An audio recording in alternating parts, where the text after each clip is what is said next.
But on the other side, is Starmer in trouble?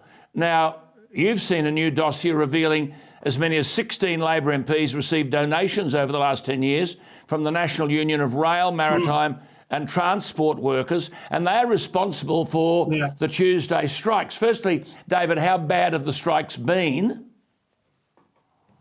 The strikes have been horrendous. The rail network was brought to a halt across the country yesterday. We're going to have another strike tomorrow, and basically that means we have disruption all week.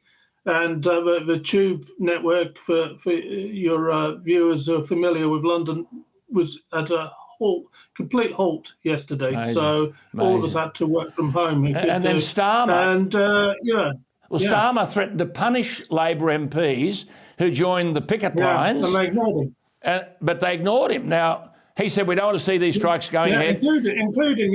Including his deputy leader ignored him. Angela Rayner.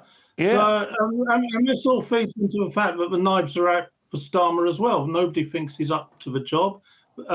Most of the Labour people think that the only reason that Boris is still in the game as such is because Starmer can't land a killer blow. Labour are about 6 points ahead, but everybody knows that can be overturned quite easily.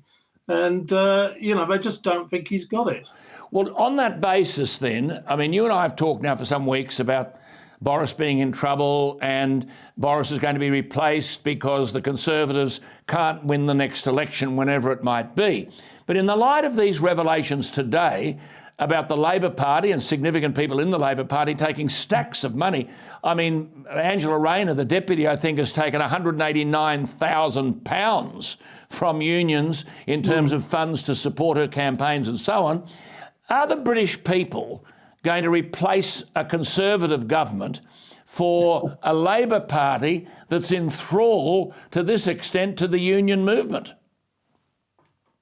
I find it very difficult to believe, and actually this union militancy, which kind of reminds us of the 1970s, actually is really helping the Conservatives out. I mean, I think Boris must be toasting behind the door in Downing Street because it's really letting him off the hook for some of the things he's done.